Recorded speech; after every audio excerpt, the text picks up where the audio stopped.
Gimana? Apa kabar? Pasti sehat dong? Ya, baiklah. Jadi setelah kemarin kita sudah belajar, jadi sekarang kita akan melanjutkan pelajaran kita buat hari ini. Jadi sebelum kita melanjutkan pelajaran kita, alangkah baiknya kita mengecek semua perhatian dulu sebelum kita belajar agar belajarnya itu menjadi kondusif dan lebih efektif, lebih nyaman juga pastinya. Baiklah, sekarang periksa dulu kebersihannya dan kerapiannya. Dan kita akan segera memulai pelajaran kita. Materi kita hari ini kita belajar tentang wilayah dan tata ruang. Sebelum kita lanjut ke lebih jauhnya, kita akan membahas tentang pengertian wilayah terlebih dahulu.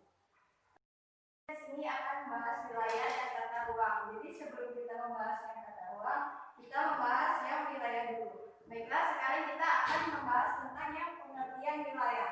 Jadi di sini tuh ada pengertian wilayah. Wilayah atau region merupakan ruang dari permukaan bumi yang memiliki ciri atau karakteristik tersendiri. Ya, jadi setiap wilayah itu memiliki ciri-ciri dan karakteristiknya masing-masing. Setiap wilayah mempunyai persamaan dan perbedaan karakteristiknya. Jadi suatu wilayah itu memiliki ciri-cirinya tersendiri. Setelah itu yang membedakan dari wilayah lain di sekitarnya. Ya, jadi ciri dan karakteristik dari wilayah itu dia dapat membedakan dari suatu wilayah dengan wilayah yang lainnya. Jadi tidak sama wilayah yang satu dengan wilayah yang lainnya. Ada kesamaan, akan tetapi tidak semua. Dia memiliki ciri-cirinya tersendiri dan karakternya tersendiri yang membedakan suatu wilayah dengan wilayah yang lainnya. Setelah tadi kita membahas tentang pengertian wilayah secara umum, sekarang kita akan membahas pengertian wilayah menurut undang-undang. Jadi, menurut Undang-Undang Nomor 47 Tahun 1997, wilayah adalah ruang yang merupakan kesatuan geografis beserta segenap unsur terkait padanya yang batas dan sistemnya ditentukan berdasarkan aspek administrasinya dan aspek fungsionalnya. Ya, jadi kalau menurut undang-undang itu wilayah itu dia ada sistemnya, sistem dan batasannya, yaitu dilihat dari batas administrasinya dan aspek fungsionalnya. Jadi dia memiliki dua pengertian, yang pertama pengertian secara umumnya, yang kedua pengertian menurut Undang-Undang Nomor 47 Tahun 1997. Jadi tadi kita sudah membahas tentang pengertian wilayah dan pengertian wilayah secara umum dan berundang-undang. Selanjutnya kita akan membahas. Jadi setelah tadi kita membahas tentang pengertian wilayah, sekarang kita akan membahas tentang dibedakannya wilayah, yaitu wilayah dibedakan menjadi wilayah formal dan fungsional. Jadi wilayah dibedakan menjadi dua, yaitu wilayah formal dan fungsional. Jadi sekarang kita akan membahas yang wilayah formal terlebih dahulu. Jadi di sini bisa kita lihat, yaitu wilayah formal adalah suatu wilayah di muka bumi yang dicirikan berdasarkan keseragaman tertentu. Jadi di sini wilayah formal itu dia memiliki ciri-ciri, yaitu keseragaman tertentu. Contoh keseragaman tertentu itu terletak pada topografinya, terletak pada jenis tanahnya, iklimnya, dan vegetasinya. Jadi wilayah formal itu memiliki keseragaman seperti topografi, jenis tanah. Jadi jenis tanahnya itu seragam, begitu juga vegetasi dan iklimnya. Jadi itu yang disebut dengan wilayah formal. Yang kedua, kita akan menjelaskan tentang wilayah fungsional. Jadi wilayah fungsional adalah wilayah yang memiliki ciri kegiatan yang berhubungan dengan pusat. Contohnya seperti Jakarta, Bogor, dan Bekasi. Ya. Jadi di sini bisa kita lihat perbedaannya antara formal dan fungsional. Kalau formal itu lebih ke seragamannya, yaitu keseragaman di topografi, jenis tanah, iklim, dan vegetasinya. Jadi tentang alamnya. Sedangkan yang fungsional itu lebih ke transportasinya, lebih ke pusatnya. Jadi seperti di Jakarta itu dia bisa dilihat di sini ke transportasinya. Jadi wilayah fungsional ditandai dengan adanya arus kegiatan transportasi dan komunikasi yang akhirnya menunjang pertumbuhan di setiap wilayah. Jadi wilayah fungsional ini dia berhubungan dengan suatu pertumbuhan di suatu wilayah, baik itu dari kegiatan transportasi ataupun komunikasinya. Jadi transportasi contohnya seperti dari Jakarta ke Bogor, yang itu saling bisa kita lihat ya tadi perbedaan antara wilayah formal dan fungsional. Jadi kita ulangi sekali lagi, wilayah formal adalah wilayah yang memiliki ciri keseragaman tertentu. Contohnya keseragaman di topografinya, di jenis tanahnya, di iklim dan vegetasinya. Dia yang bersangkutan tentang alam. Kalau wilayah formal, dia bersangkutan tentang alam.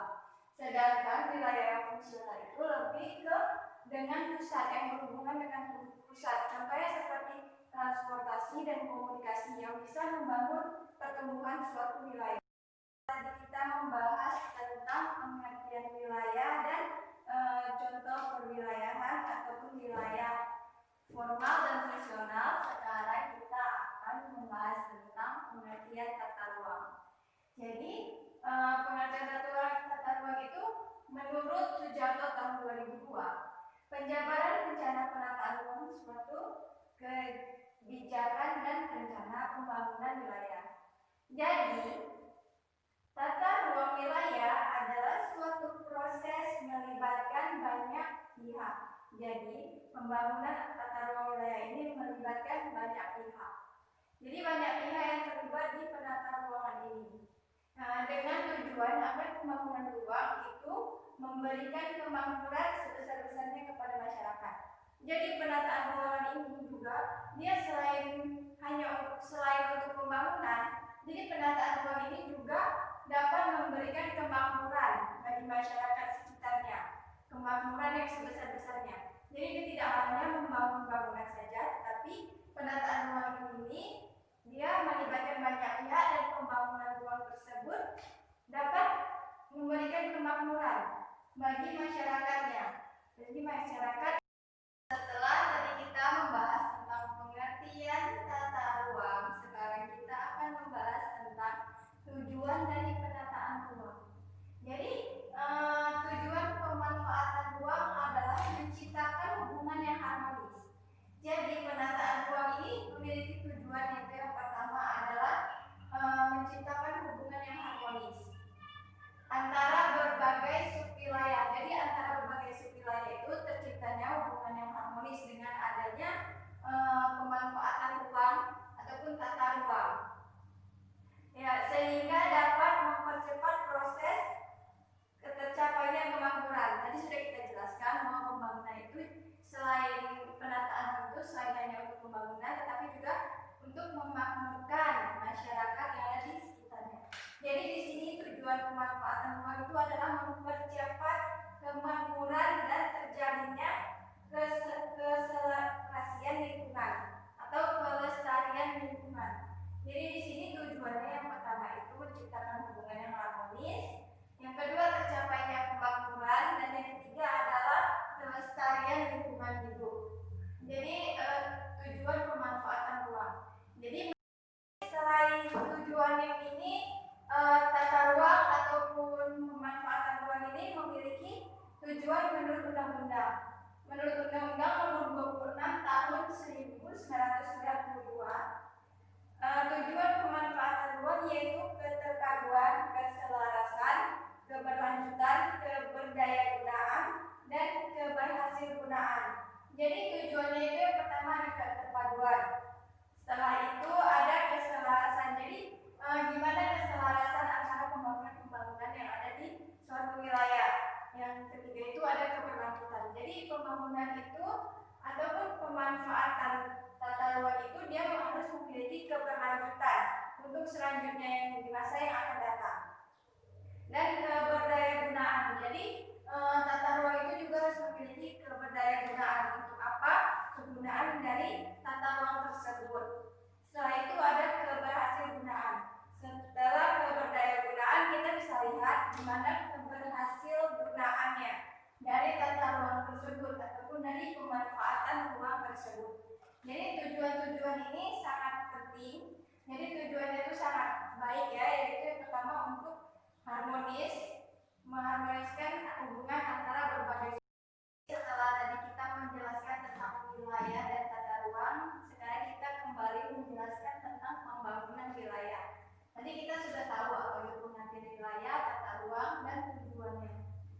sekarang kita akan membahas tentang pembangunan wilayah. Jadi pembangunan wilayah itu juga tidak lepas dari yang namanya tata ruang.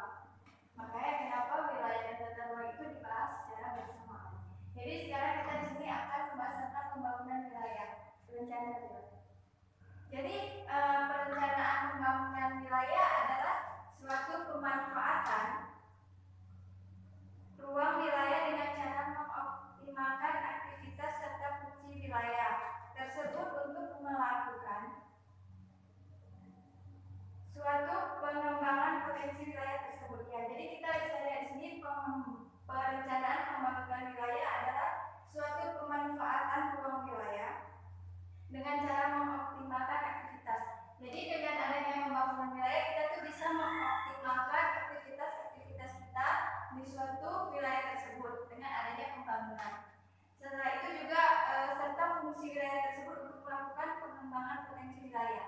Jadi dengan adanya pembangunan wilayah kita bisa melihat potensi-potensi apa saja yang bisa kita jadikan suatu potensi di suatu wilayah tersebut. Jadi kita bisa mengembangkan potensi wilayah tersebut. Seperti dapat kita lihat yaitu dari sumber aktivitas di daerah. Jadi faktor ekonomi kita bisa melihat angka pertumbuhan ekonomi dari satu waktu ke waktu. Jadi kita bisa lihat dari waktu sekarang ke waktu yang akan datang bagaimana pertumbuhan ekonomi yang terjadi. Yang kedua itu ada laju pertumbuhan penduduk. Jadi kita bisa melihatnya dengan cara angka pertumbuhan penduduk dari waktu ke waktu. Jadi kita bisa melihat dari bagaimana pertumbuhan penduduk di suatu wilayah tersebut. Yang C atau yang ketiga adalah perkembangan pemukiman. Kita bisa melihat dengan cara perkembangan perubahan penggunaan lahan menjadi pemukiman. Jadi kalau bisa kita lihat di situ adalah bagaimana lahan-lahan yang kosong itu bisa berubah menjadi lahan pemukiman. Itu yang disebut dengan perkembangan pemukiman. Dan yang D adalah tingkat pendidikan. Jadi kita di sini bisa melihat seberapa besar pengetahuan masyarakat atas perkembangan tingkat pendidikan yang ada di suatu wilayah tersebut atau pertumbuhan perkembangan pendidikan di suatu wilayah tersebut. Kita bisa melihat dari waktu ke waktu. Yang kelima itu ada penggunaan teknologi atau yang E ada penggunaan teknologi. Jadi kita di situ bisa melihat juga bagaimana perkembangan kemampuan masyarakatnya ataupun kemampuan manusianya dalam menggunakan teknologi yang digunakan. Jadi kita bisa melihat bagaimana perkembangan teknologi tersebut yang mereka gunakan. Dan yang terakhir atau yang F itu adalah budaya dalam masyarakat. Jadi kita bisa melihat bagaimana budaya masyarakat yang berkembang di suatu wilayah. Yang tadinya tradisional bisa saja berubah menjadi ke yang lebih modern. Tapi mereka juga tidak menggunakan hal-hal yang tradisional. Jadi ini beberapa faktor pertumbuhan wilayah suatu daerah. Jadi selain pembangunan dia juga memiliki faktor-faktornya. Tadi kita membahas tentang pembangunan wilayah. Sekarang kita akan membahas tentang pertumbuhan wilayah. Jadi pertumbuhan wilayah itu, jadi titik pertumbuhan setiap wilayah itu berbeda. Hal ini sangat tergantung pada potensi wilayah untuk berkembang. Jadi pertumbuhan wilayah di setiap daerah itu berbeda-beda ya. Jadi hal ini sangat tergantung pada potensi yang ada di wilayah tersebut. Jadi bagaimana potensinya, maka di situ letak pertumbuhannya. Jadi tidak sama, setiap wilayah itu pertumbuhannya tidak sama. Jadi kita bisa lihat bagaimana potensi yang ada di wilayah tersebut. Kalau potensinya besar, maka pertumbuhannya akan besar. Dan begitu pun sebaliknya. Jadi yang kita bisa lihat di sini ya, itu ada potensi wilayah.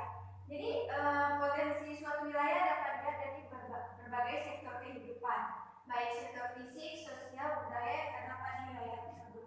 Jadi potensi wilayah ini kita bisa lihat dari potensi fisiknya. Contoh dari potensi fisiknya itu adalah tentang alamnya dan tentang sosial. Sosial itu bagaimana masyarakatnya dan budaya itu bagaimana kebudayaan yang ada di masyarakat tersebut ataupun kebiasaan-kebiasaan yang ada di wilayah tersebut. Jadi potensinya juga dapat mengarah ke situ. Dan yang B itu ada teori tempat sentral. Jadi teori tempat sentral merupakan pengembangan teori lokasi yang sebelumnya telah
di tempat tersebut. Jadi ini gambar ini tadi merupakan wilayah pasar, ini merupakan wilayah pasar, yang ini pusat jasa dan ini tempat sentral. Jadi dia memiliki tempatnya masing-masing. Jadi ini dia merupakan gambaran dari wilayah yang tidak dipengaruhi tempat sentral.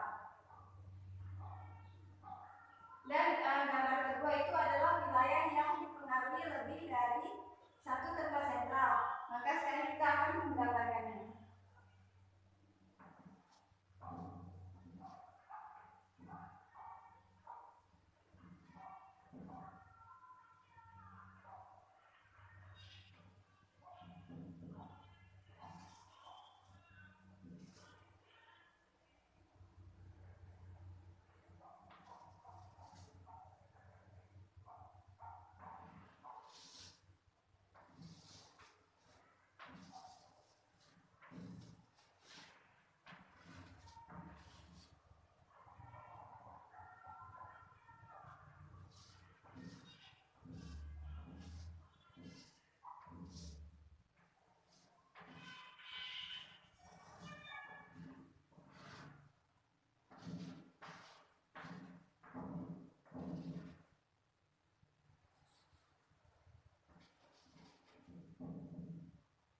Ya, jadi gambar kedua ini menunjukkan suatu wilayah yang dipengaruhi lebih dari satu tempat sentral.